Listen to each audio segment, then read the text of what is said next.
ನಮಸ್ಕಾರ ಸ್ನೇಹಿತರೆ, ಎಲ್ಲರೂ ಹೇಗಿದ್ದೀರಾ? ಎಲ್ಲರೂ ಚೆನ್ನಾಗಿದ್ದೀರಾ ಅಂತ ಭಾವಿಸ್ತಾ ಇವತ್ತಿನ ವಿಡಿಯೋ ಪ್ರಾರಂಭ ಮಾಡ್ತಾ ಇದ್ದೀನಿ. ನಿಮಗೆ ಇವತ್ತಿನ ಟೈಟಲ್ ತಮ್ಲೈನ್ ನೋಡಿ ಆಲ್ರೆಡಿ ಗೊತ್ತಾಗಿದೆ ಸ್ನೇಹಿತರೆ. ಇವತ್ತಿನ ವಿಡಿಯೋದಲ್ಲಿ ನಾನು ನಿಮ್ಮ ಜೊತೆ ಹೋಳಿಗೆ ಮಾಡುವ ವಿಧಾನ ಹಾಗೆಯೇ ಸಾಂಬಾರು ರೆಸಿಪಿ ಎರಡನ್ನೂ ಶೇರ್ ಮಾಡ್ಕೊಳ್ತಾ ಇದ್ದೀನಿ. ಬನ್ನಿ, ನಿಮ್ಗೆ ಇವತ್ತಿನ ರೆಸಿಪಿ ಏನಾದರೂ ಸ್ವಲ್ಪನಾದರೂ ಇಷ್ಟ ಆಯ್ತಂದರೆ ತಪ್ಪದೆ ನಿಮ್ಮದಾದ ಒಂದು ಲೈಕ್ ಇರಲಿ ಸ್ನೇಹಿತರೆ. ಹೋಳಿಗೆ ಮಾಡಬೇಕು ಅಂದರೆ ಮೊದಲಿಗೆ ತೊಗರಿಬೇಳೆ ಬೇಕಲ್ವ. ಹಾಗಾಗಿ 1 ಕಪ್ ತೊಗರಿಬೇಳೆಯನ್ನು ಚೆನ್ನಾಗಿ 2ರಿಂದ 3 ಸಲ ತೊಳೆದು ಈ ರೀತಿಯಾಗಿ ಕುದಿಯುವಂಥ ನೀರಿಗೆ ಸೇರಿಸ್ಕೊಳ್ತಾ ಇದ್ದೀನಿ ಸ್ನೇಹಿತರೆ. ಈ ಕಡೆ ಬಂದುಬಿಟ್ಟು ಕಡಲೆಬೇಳೆದು ಮಾಡ್ತಾರೆ, ನಮ್ಮೂರ ಕಡೆ ಬಂದು ನಾವು ಯಾವಾಗಲೂ ತೊಗರಿಬೇಳೆಯಲ್ಲೇ ಮಾಡೋದು. ಹಾಗಾಗಿ ನಮಗೆ ಅದೇ ರುಚಿ ಕೊಡುವಂಥದ್ದು ಸ್ನೇಹಿತರೆ. ನಂತರದಲ್ಲಿ ಇದಕ್ಕೆ 1 ಚಿಟಿಕೆಯಷ್ಟು ಅರಿಶಿಣ ಪುಡಿ, ಹಾಗೆಯೇ 1-2 ಡ್ರಾಪಷ್ಟು ನಾವು ಅಡುಗೆಗೆ ಉಪಯೋಗಿಸ್ತೀವಲ್ವ ಅದು ಎಣ್ಣೆಯನ್ನು ಸೇರಿಸ್ಕೊಂಡಿದ್ದೀನಿ ಸ್ನೇಹಿತರೆ. ಇದು ಏನಕ್ಕಪ್ಪ ಹಾಕ್ಕೊಳ್ಳೋದು ಅಂತಂದರೆ, ಏನು ಉಕ್ಕು ಬರ್ತಾ ಇರುತ್ತಲ್ವ, ಅದು ಉಕ್ಕು ಬರೋದನ್ನು ಕಡಿಮೆ ಮಾಡುತ್ತೆ ಅನ್ನೋದಕ್ಕೋಸ್ಕರ ಎಣ್ಣೆಯನ್ನು ಸೇರಿಸ್ಕೊಳ್ಳೋದು. ಹಾಗೆಯೇ ಬೇಳೆ ಬೇಯಿಸೋ ಟೈಮಿಗೆ ಅರಿಶಿಣ ಪುಡಿ ಹಾಕ್ಕೊಳ್ಬೇಕು ಅಂತ ಹೇಳ್ತಾರೆ, ಹಾಗಾಗಿ ಸೇರಿಸ್ಕೊಂಡಿದ್ದೀನಿ.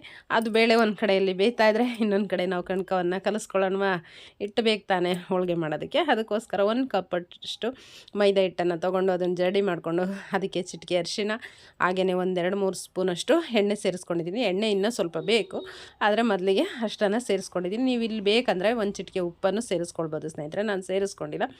ಹಾಗೆಯೇ ಇದೆಲ್ಲ ಕಲಿಸ್ಕೊಂಡು ಸ್ವಲ್ಪ ನೀರನ್ನು ಸೇರಿಸ್ಕೊಂಡು ಅದಕ್ಕೆ ಕಲಿಸ್ಕೊಳ್ಬೇಕು ಸ್ನೇಹಿತರೆ. ಹಿಟ್ಟು ಯಾವುದಕ್ಕಿರಬೇಕಪ್ಪ ಅಂತಂದರೆ, ನಾವು ಚಪಾತಿ ಎಲ್ಲ ಮಾಡ್ತೀವಲ್ಲ ಅದಕ್ಕಿಂತ ಸ್ವಲ್ಪ ತೆಳುವಾಗಿರಬೇಕು. ಹಾಗೆಯೇ ಇದು 1 ಅವರ್ ನೆಂದ್ರು ಅಂದರೆ ಸಾಕು ಸ್ನೇಹಿತರೆ. 1 ಗಂಟೆ ನೆಂದಿದ್ದೆ ನಂತರದಲ್ಲಿ ನಾವು ಹೋಳಿಗೆ ಮಾಡ್ಕೊಳ್ಬೋದು, ಚೆನ್ನಾಗಿ ಬರುತ್ತೆ. ಹಾಗೆ ಇನ್ನೊಂದು ಕಡೆ ಬೇಳೆ ಬೆಂದಿದೆಯಾ ಹೇಗೆ ಅಂತೇಳಿ ನೋಡ್ತಾ ಇದ್ದೀನಿ, ಇನ್ನೂ ಬೆಂದಿರಲಿಲ್ಲ. ಅಷ್ಟರಲ್ಲಿ 1 ಕಪ್ ಇದು ಬೆಲ್ಲ ಬೇಕಲ್ವ, ಬೆಲ್ಲ ಪುಡಿ ಮಾಡ್ಕೊಳ್ಳೋಣ ಅಂತೇಳಿ 1-2 ಉಂಡೆ ಬೆಲ್ಲ ತೊಗೊಂಡಿದ್ದೀನಿ ಸ್ನೇಹಿತರೆ. ಇದು 1.5 ಉಂಡೆ ಸಾಕಾಯಿತು ನನಗೆ, ದಪ್ಪ ಇರುತ್ತೆ ನೋಡಿ ಬೆಲ್ಲ, ಇದು ಚೆನ್ನಾಗಿರುತ್ತೆ. ಹಾಗೆಯೇ ಅದು ಬೆಲ್ಲವನ್ನು ಕುಟ್ಟಿ ಪುಡಿ ಮಾಡ್ಕೊಂಡಿದ್ದೀನಿ. 1 ಕಪ್ ಬೇಳೆಗೆ 1/4 ಕಪ್ಪು ಬೆಲ್ಲ ಸೇರಿಸ್ಕೊಳ್ಬೇಕು ಸ್ನೇಹಿತರೆ, ಕರೆಕ್ಟಾಗಿರುತ್ತೆ. ಹಾಗೆಯೇ ನಂತರದಲ್ಲಿ ಇಲ್ಲಿ ಬಂದು ಬೇಳೆ ಬೆಂದಿತ್ತು ಅಷ್ಟರಲ್ಲಿ ಬೇಳೆಯನ್ನು ಈ ರೀತಿಯಾಗಿ ಒಂದು ಜಾಲರೆ ಇಟ್ಕೊಂಡು ಅದಕ್ಕೆ ಹಾಕ್ಕೊಳ್ತಾ ಇದ್ದೀನಿ, ಬಸ್ಕೊಳ್ತಾ ಇದ್ದೀನಿ. ಕೆಲವೊಬ್ರಿಗೆ ಈಸಿ ಆಗಲಿ ಅಂತ ನಾನು ತೋರಿಸಿರುವಂಥದ್ದು. ನಾನು ಯಾವಾಗಲೂ ಹಾಗೆಯೇ ಪ್ಲೇಟ್ ಮುಚ್ಚಿಬಿಟ್ಟು ಬಸ್ಕೊಳ್ತೀನಿ. ಈ ರೀತಿಯಾಗಿ ಬಿಸಿ ಇರುತ್ತಲ್ವ, ಹೊಗೆ ಬರ್ತಾ ಇರುತ್ತೆ, ಕೈಯಿಗೆಲ್ಲ ಅದರ ಹಬೆ ಬಡಿಯುತ್ತೆ ಅನ್ನೋದಕ್ಕೋಸ್ಕರ ಈ ಐಡಿಯಾ ಸ್ನೇಹಿತರೆ, ಅಷ್ಟೇ, ಇನ್ನೇನಿಲ್ಲ. ಕೆಲವೊಬ್ಬರಿಗೆ ಅದು ಹಬೆ ತಾಕ್ತು ಅಂತಂದರೆ ಅದು ಎಷ್ಟು ಉರಿ ಆಗ್ತಾ ಇರುತ್ತೆ ಅಂದರೆ ತುಂಬ ಉರಿ ಆಗ್ತಾ ಇರುತ್ತೆ. ಅದಕ್ಕೆ ಈ ರೀತಿ ಹಾಕ್ಕೊಳ್ಳೋದ್ರಿಂದ ನೀರು ಎಲ್ಲ ಬೇಗನೆ ಕೆಳಗಡೆ ಒಂದು ಪಾತ್ರೆ ಇಟ್ಬಿಟ್ಟು ಜಾಲರೆ ಇಟ್ಟು ಅದಕ್ಕೆ ಬಸ್ಕೊಂಡ್ವಿ ಅಂದರೆ ನೀರು ಈಸಿಯಾಗಿ ಕೆಳಗಡೆ ಇರುತ್ತೆ ನೋಡಿ. ಈ ರೀತಿಯಾಗಿ ಬೇಳೆನೂ ಚೆನ್ನಾಗಿ ಬಂದಿರುತ್ತೆ. ನಾವು ಅಂತರದಲ್ಲಿ ಪಾತ್ರೆಯಲ್ಲಿ ಹಾಕ್ಕೊಂಡ್ಬಿಟ್ಟು ಬೆಲ್ಲ ಸೇರಿಸ್ಕೊಂಡು ನಾವು ಕುದಿಸ್ಕೊಂಡ್ವಿ ಅಂತಂದರೆ ಬೇಳೆ ರೆಡಿಯಾಗುತ್ತೆ ಸ್ನೇಹಿತರೆ. ಬೆಲ್ಲ ಸೇರಿಸಿ ಅದಕ್ಕೆ ತೆಂಗಿನಕಾಯಿನೂ ಹಾಕ್ಕೊಳ್ಬೇಕು. ನಿಮ್ಗೆ ಇಷ್ಟ ಆಯ್ತಂದರೆ ನೀವು ಹಾಕ್ಕೊಳ್ಬೋದು, ಇಲ್ಲ ಅಂತಂದರೆ ನಿಮ್ಮ ಇಷ್ಟ ಸ್ನೇಹಿತರೆ. ಬೇಳೆಗೆ ಏನಪ್ಪ, ಹೋಳ್ಗೆಗೆ ಏನಂತಾರೆ ಅಂದರೆ ತೆಂಗಿನಕಾಯಿ ಸೇರಿಸಿ ಮಾಡಿದಾಗ ತುಂಬಾ ರುಚಿ ಕೊಡುತ್ತೆ ಸ್ನೇಹಿತರೆ. ನಿಮಗೆ ಬೇಡ ಅಂತಂದರೆ ಸ್ಕಿಪ್ ಮಾಡ್ಕೊಳ್ಬೋದು. ಬೇಳೆನೂ ಚೆನ್ನಾಗಿ ಬಂದಿದೆ. ಬೇಳೆ ಯಾವುದಕ್ಕೆ ಬೇಯಬೇಕು ಅಂದರೆ ಅದು ಬೇಳೆದೆಲ್ಲ ಸ್ವಲ್ಪ ಸೈಡಲ್ಲೆಲ್ಲ ಬಿಟ್ಕೊಳ್ತಾ ಬರ್ತಾ ಇರುತ್ತೆ ಸ್ನೇಹಿತರೆ. ಏನಂದರೆ ಹೊಟ್ಟೆ ಹೊಡ್ಕೊಳ್ಳೋವರೆಗೂ ಇದಕ್ಕೆ ಬೇಯಿಸಬೇಕು ಅಂತ ಹೇಳ್ತಾರೆ ಹಳ್ಳಿ ಭಾಷೆಯಲ್ಲಿ ಮಾತಾಡೋ ಟೈಮಿಗೆ, ಆ ರೀತಿಯಾಗಿ ಹೇಳ್ತಾ ಇದ್ದೀನಿ. ಅಲ್ಲಿಗೆ ಬೆಂದಿತ್ತಂತಂದರೆ ಕರೆಕ್ಟಾಗಿ ಬಂದಿದೆ ಅಂತಲೇ ಅರ್ಥ. ಬೆಲ್ಲ ಸೇರಿಸಿದ್ದೀನಿ ನೋಡಿ, ನಾನು 1/4 ಲೋಟ ಸೇರಿಸಿದ್ದೀನಿ. ಚೆನ್ನಾಗಿ ಮಿಕ್ಸ್ ಮಾಡ್ಕೊಳ್ತಾ ಇದ್ದೀನಿ. ಇದನ್ನು ಈಗ ಒಲೆ ಮೇಲೆ ಇಟ್ಬಿಟ್ಟು ಚೆನ್ನಾಗಿ ಬೆಲ್ಲ ಕರಗೋವರೆಗೂ ಚೆನ್ನಾಗಿ ಕುದಿಸ್ಕೊಳ್ಬೇಕು ನೋಡಿ. ಈ ರೀತಿಯಾಗಿ ಕುದಿಸ್ಕೊಂಡಿದ್ದೀನಿ. ಇದಕ್ಕೆ 1/2 ಕಪ್ಪು ತೆಂಗಿನಕಾಯಿ ಹೋಳಿನ, 1/2 ಹೋಳು ಇರುತ್ತಲ್ಲ ಅಷ್ಟು ತೆಂಗಿನ ತುರಿಯನ್ನು ಸೇರಿಸ್ಕೊಂಡಿದ್ದೀನಿ. ಇದನ್ನು ಅಷ್ಟೇ ಚೆನ್ನಾಗಿ ನಾವು ಬೇಯಿಸ್ಕೊಳ್ಬೇಕು. ಯಾಕಪ್ಪ ಅಂತಂದರೆ ಬೆಲ್ಲ ತೆಂಗಿನಕಾಯಿ ಎಲ್ಲ ಆಗಿರ್ತೀವಲ್ವ, 1-2 ದಿನ ಇಟ್ವಿ ಅಂತಂದರೆ ಏನಾಗುತ್ತೆ ಅಂದರೆ ನಾರ್ಲು ಥರ ಎಳೆ ಥರ ಬಂದುಬಿಡುತ್ತೆ, ಬೇಗ ಕೆಡುವಂಥ ಚಾನ್ಸಸ್ ಇರುತ್ತೆ. ಅದಕ್ಕೋಸ್ಕರ ನಾವು ಚೆನ್ನಾಗಿ ಬೇಯಿಸ್ಕೊಳ್ಬೇಕು ಸ್ನೇಹಿತರೆ. ಹಾಗೆಯೇ ಅದು ಎಲ್ಲ ಬೆಂದು ನಂತರದಲ್ಲಿ ತಣ್ಣಗಾಗಿ ಈಗ ರುಬ್ಕೊಳ್ತಾ ಇದ್ದೀನಿ. ಇದಕ್ಕೆ 1-2 ಏಲಕ್ಕಿ ಸೇರಿಸಿ ರುಬ್ಕೊಳ್ತಾ ಇದ್ದೀನಿ. ರುಬ್ಬಿದಾಗ ಈ ರೀತಿಯಾಗಿ ಬಂದಿದೆ. ಹೂರ್ಣ ಅಂತೂ ತುಂಬಾ ಸೂಪರಾಗಿ ಚೆನ್ನಾಗಿ ಬಂದಿತ್ತು ಸ್ನೇಹಿತರೆ. ಇಷ್ಟು ಉಂಡೆಗಳಾಗಿದೆ. ಇನ್ನೂ ಸ್ವಲ್ಪ ಎತ್ತಿಟ್ಕೊಂಡಿದ್ದೀನಿ ಸ್ನೇಹಿತರೆ. ಒಂದೇ ಸಲ ಮಾಡಿದ್ರು ಅಂತಂದರೆ ಮಕ್ಕಳೆಲ್ಲ ಸ್ಕೂಲಿಗೆ ಹೋಗಿರ್ತಾರೆ, ತಿನ್ನೋದಕ್ಕಾಗೋದಿಲ್ಲ. ಅದಕ್ಕೋಸ್ಕರ ಅವ್ರಿಗೆ ಎಷ್ಟು ಟೈಮಿಗೆ ಬೇಕೋ ಅಷ್ಟನ್ನು ಮಾಡಿದ್ದೀನಿ ಸ್ನೇಹಿತರೆ. ಕಣ್ಕನೂ ನೆಂದುಬಿಟ್ಟು ಈ ರೀತಿಯಾಗಿ ಬಂದಿದೆ ನೋಡಿ. ಎಣ್ಣೆ ಇಟ್ಕೊಂಡಿದ್ದೀನಿ. ಹಾಗೆಯೇ ಒಂದು ಪೇಪರ್ ತೊಗೊಂಡಿದ್ದೀನಿ ಸ್ನೇಹಿತರೆ. ಎಣ್ಣೆ ಎಲ್ಲ ತೊಗೊಂಡು ಬಂದಿರೋದು, ಅದ್ರ ಪೌಚ್ ಕವರ್ ಇರುತ್ತಲ್ವ ಅದನ್ನು ಕಟ್ ಮಾಡಿ ರೌಂಡ್ ಶೇಪಲ್ಲಿ ಕಟ್ ಮಾಡಿ ಈ ರೀತಿಯಾಗಿ ಇಟ್ಕೊಂಡಿದ್ದೀನಿ. ಹೋಳಿಗೆ ಮಾಡುವಾಗೆಲ್ಲ ಬರುತ್ತೆ ಅನ್ನೋದಕ್ಕೋಸ್ಕರ ಸ್ವಲ್ಪ ಕಣ್ಕನ ತೊಗೊಂಡು, ನಿಂಬೆಹಣ್ಣಿನ ಗಾತ್ರ ಇದೆ, ನೋಡಿ ಸ್ನೇಹಿತರೆ. ಹೆಚ್ಚಿಗೆ ಕಣ್ಕ ತೊಗೊಂಡ್ವಿ ಅಂತಂದರೆ ಏನಾಗುತ್ತೆ, ಸೈಡಲ್ಲೆಲ್ಲ ಬಂದುಬಿಡುತ್ತೆ ಕಣ್ಕ. ಅದಕ್ಕೋಸ್ಕರ ನೋಡಿ ತೊಗೊಳ್ಳಿ ನೀವು, ಇದು ಕರೆಕ್ಟಾಗಿರುತ್ತೆ. ಒಬ್ಬೊಬ್ರು ಏನು ಹೇಳ್ತಾರೆ ಅಂದರೆ ಹೂರಣ ಎಷ್ಟಿರುತ್ತೋ ಅದಕ್ಕೆ ಅರ್ಧದಷ್ಟು ಕಣ್ಕ ಇರಬೇಕು ಅಂತ ಹೇಳ್ತಾರೆ. ನಾನು ಯಾವಾಗಲೂ ಏನು ಅಳತೆ ಏನು ಇದನ್ನು ಮಾಡೋದಕ್ಕೆ ಹೋಗೋದಿಲ್ಲ ಸ್ನೇಹಿತರೆ. ಹಾಗೆಯೇ ಒಂದಿದ್ದು ಅಂದಾಜಿನ ಮೇಲೆ ಅಂತಾರಲ್ವ, ಆ ರೀತಿಯಾಗಿ ಮಾಡುವಂಥದ್ದು. ಸ್ವಲ್ಪ ಪೇಪರ್ಗೆಲ್ಲ ಎಣ್ಣೆ ಹಚ್ಕೊಂಡು, ನಂತರದಲ್ಲಿ ಕೈಗೂ ಸ್ವಲ್ಪ ಎಣ್ಣೆ ಹಚ್ಕೊಂಡು ಉಂಡೆನ ಇಟ್ಟು ಈ ರೀತಿಯಾಗಿ ನಾವು ತೊಟ್ಕೊಂಡ್ವಿ ಅಂತಂದರೆ ಹೋಳ್ಗೆ ರೆಡಿ ಆಗುತ್ತೆ. ನಿಮಗೆ ಇನ್ನೂ ಇದಕ್ಕೂ ನಮಗೆ ಹೋಳ್ಗೆ ಈ ರೀತಿಯಾಗಿ ಮಾಡೋದಕ್ಕೆ ಬರಲ್ಲ ಅಂದರೆ ಸ್ನೇಹಿತರೆ, ಏನು ಹಪ್ಳ ಎಲ್ಲ ಪ್ರೆಸ್ ಮಾಡ್ತೀವಿ ನೋಡಿ, ಹಪ್ಪಳ ಒತ್ತುವಂಥದ್ದು ಪ್ರೆಸ್ಸರ್ ಇರುತ್ತಲ್ವ, ಅದನ್ನು ತೊಗೊಂಡು ಅದರಲ್ಲೂ ಹಿಟ್ಟು ಹಪ್ಪಳ ಒತ್ತುತ್ತೀವಲ್ವ, ಆ ಥರ ಮಾಡ್ಕೊಳ್ಬೋದು. ಇಲ್ಲ ಅಂತಂದರೆ ಒಂದೆರಡು ಬಟ್ಟೆ ಎಲ್ಲ ತೊಗೊಂಡು ಬಂದಾಗ ಪೇಪರ್ಗಳು, ಪ್ಲಾಸ್ಟಿಕ್ ಪೇಪರ್ ಇರುತ್ತಲ್ವ, ಅದನ್ನು ಅಷ್ಟೇ ಸ್ನೇಹಿತರೆ, ಒಂದೆರಡು ಇದನ್ನು ಕಟ್ ಮಾಡ್ಕೊಂಡ್ಬಿಟ್ಟು ಸ್ವಲ್ಪ ಎಣ್ಣೆ ಸವರಿ ಒಂದು ಉಂಡೆಯನ್ನು ಇಟ್ಟು ಮೇಲೊಂದು ಪೇಪರ್ ಮುಚ್ಚಿ ಕೈಯಿಂದ ಈ ರೀತಿಯಾಗಿ ಇದನ್ನು ಮಾಡಿಬಿಟ್ಟು ಅಂದರೆ ಹೋಳ್ಗೆ ಚೆನ್ನಾಗಿ ಬರುತ್ತೆ. ನಿಧಾನಕ್ಕೆ ಒತ್ತಿಬಿಟ್ಟು ಸ್ವಲ್ಪ ನಂತರದಲ್ಲಿ ಎಳೆದ್ಬಿಟ್ವಿ ಸವರಿವಿ ಅಂತಂದರೆ ಹೋಳ್ಗೆ ಚೆನ್ನಾಗಿ ಬರುತ್ತೆ ನೀಟಾಗಿ. ಆ ರೀತಿ ಆದ್ರೂ ಮಾಡ್ಕೊಳ್ಬೋದು ಸ್ನೇಹಿತರೆ. ಹೆಚ್ಚಿಗೆ ನಾನು ಯಾವಾಗಲೂ ಬಾಳೆ ಎಲೆ ಮೇಲೆ ಮಾಡುವಂಥದ್ದು ಹಾಗೆ ಈ ರೀತಿಯೇ ಮಾಡೋದಲ್ವ, ಹಾಗಾಗಿ ಈ ರೀತಿ ತೋರಿಸಿದ್ದೀನಿ ಸ್ನೇಹಿತರೆ. ನಂತರದಲ್ಲಿ ಎಂಜಿಗೆ ಸ್ವಲ್ಪ ಎಣ್ಣೆಯನ್ನು ಹಚ್ಚಿ ಈ ರೀತಿಯಾಗಿ ಹೋಳ್ಗೆಯನ್ನು ಹಾಕಿ ಸ್ವಲ್ಪ ನಿಧಾನಕ್ಕೆ ಕಡಿಮೆ ಉರಿಯಲ್ಲಿ ಈ ರೀತಿಯಾಗಿ ಬೇಯಿಸ್ಕೊಂಡ್ವಿ ಅಂತಂದರೆ ಉಬ್ಬಿ ಬರ್ತಾ ಇದೆ ನೋಡಿ, ಸ್ವಲ್ಪ ಉಬ್ಬಿ ಬಂದಿದೆ ಸ್ನೇಹಿತರೆ.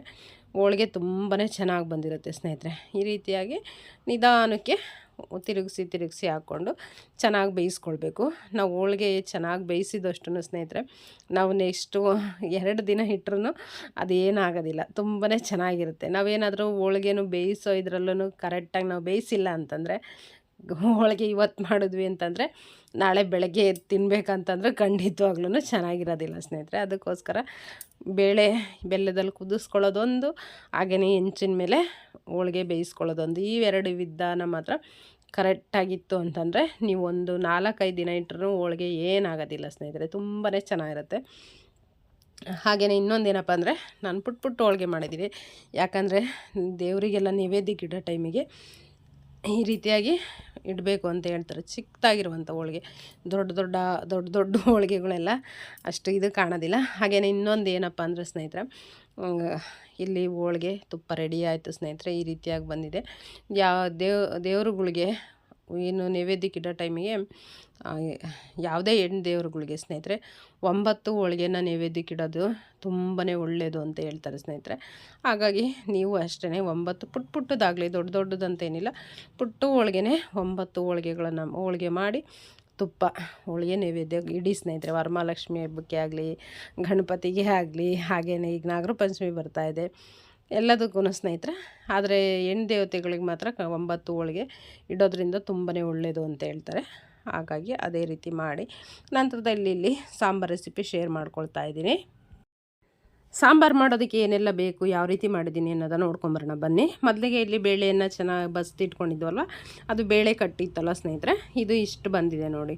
ಸ್ವಲ್ಪ ಸಾಂಬಾರೆಲ್ಲ ನಾನು ಹೆಚ್ಚಿಗೆ ಮಾಡ್ಕೊಳ್ಳೋದು, ಹಾಗಾಗಿ ಎಷ್ಟಿರುತ್ತೆ ಅದಕ್ಕೆ ನೋಡಿ ಸ್ವಲ್ಪ ಒಂದು ಬಟ್ಲಲ್ಲಿ ಸ್ವಲ್ಪ ಕಟ್ಟನ್ನು ತಗೊಂಡು ಒಂದು ನಿಂಬೆಹಣ್ಣಿನ ಗಾತ್ರದಷ್ಟು ಹುಣಸೆಹಣ್ಣು 1-2-3 ಸಲ ತೊಳೆದು ಚೆನ್ನಾಗಿ ನೆನೆಸಿಟ್ಕೊಂಡಿದ್ದೀನಿ. ಏನಕ್ಕಪ್ಪ ಅಂದರೆ ಬಿಸಿರುತ್ತಲ್ವ, ಬೇಗ ನೆನ್ಬಿಡುತ್ತೆ ಹುಣಸೆಹಣ್ಣು, ಅದಕ್ಕೋಸ್ಕರ ಅದು ಸ್ಕಿಪ್ ಆಗಿದೆ ಸ್ನೇಹಿತರೆ ವಿಡಿಯೋ ಬಂದುಬಿಟ್ಟು.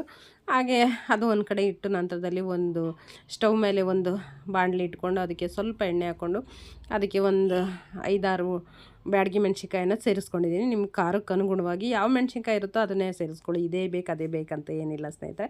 ಬ್ಯಾಡಗಿ ಮೆಣಸಿನ್ಕಾಯಿ ಏನಪ್ಪ ಅಂತಂದರೆ ಸ್ವಲ್ಪ ರುಚಿ ಕೊಡುತ್ತೆ, ಖಾರ ಕಡಿಮೆ ಇರುತ್ತೆ ಅನ್ನೋದಕ್ಕೋಸ್ಕರ ಅಷ್ಟೇ. ಹಾಗೆಯೇ 1 ಸ್ಪೂನು ಧನಿಯಾ ಕಾಳು, ಅದನ್ನು ಸ್ವಲ್ಪ ಫ್ರೈ ಮಾಡಿಕೊಂಡು ಒಂದು ಪ್ಲೇಟಿಗೆ ಎತ್ತಿಟ್ಕೊಂಡಿದ್ದೀನಿ. ಹಾಗೆಯೇ 1-2 ಏಲಕ್ಕಿ, ಹಾಗೆಯೇ 1 ಸ್ಪೂನಷ್ಟು ಜೀರಿಗೆ ಸ್ನೇಹಿತರೆ. ನೀವು ಇನ್ನೊಂದು ಸ್ವಲ್ಪ ಜೀರಿಗೆ ಬೇಕಂದ್ರೂ ಸೇರಿಸ್ಕೊಳ್ಬೋದು.